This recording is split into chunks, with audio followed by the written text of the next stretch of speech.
The sixth announcement came the same way the others had. Casual, almost cheerful. Like she was sharing a discount she'd found or a change in plans. We were in the kitchen. One child was crying in the other room. Another was asleep on my shoulder, heavy and warm. The table was cluttered with permission slips and half-folded laundry. I remember thinking, absurdly, that I needed more forks. "I'm pregnant again," she said. She waited for my face to arrange itself. Something in me didn't rise to meet the moment. No shock, no anger, just a long, hollow quiet, as if a room I'd been standing in for years had finally emptied out. I nodded. I put the baby down. I wiped the counter that was already clean. For years, people had praised me for stepping up, for being strong, for being the kind of mother who never let her grandchildren feel the gaps their parents left behind. They didn't see the way my life had narrowed around other people's emergencies.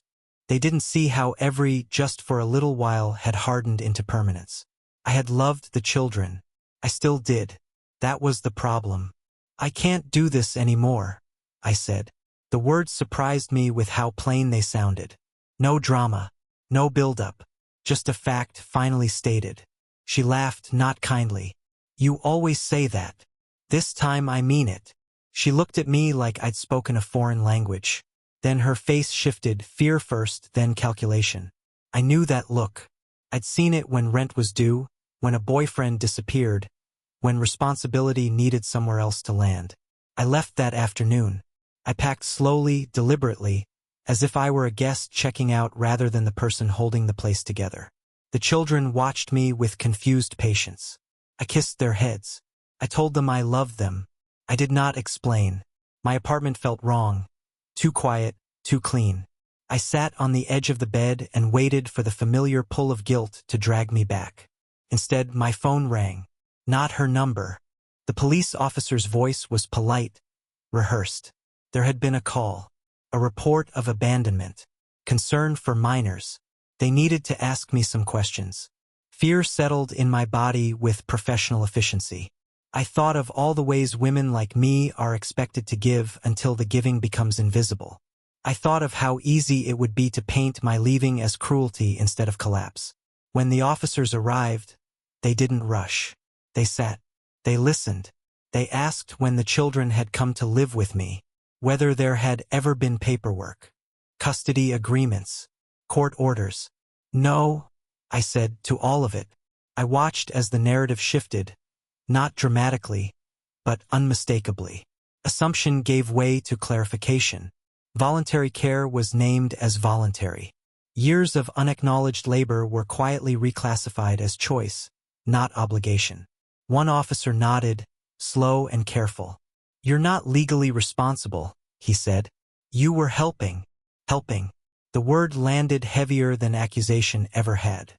They made a report. They left. No handcuffs. No warnings.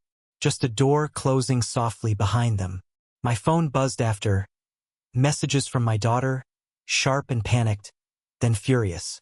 She accused me of betrayal, of ruining her life, of choosing myself over family. She wasn't wrong exactly. I didn't reply. That night, I lay awake thinking about how love can be real and still be used. How caregiving, when assumed instead of chosen, turns into something corrosive. I thought about the children, about the ache of stepping back from something that had given my days shape even as it consumed them. In the morning, the quiet was still there. So was the grief. They coexisted without negotiating. I don't know what our relationship will look like now. Maybe there won't be one. Maybe there will be something thinner, more honest, edged with resentment on both sides. What I know is this: walking away did not make me free in the way people imagine. It made me responsible for myself finally. That kind of responsibility doesn't feel like triumph. It feels like standing still while the world rearranges around a choice you can't undo. I made coffee. I sat at the table with nothing pulling at my sleeves. The day went on.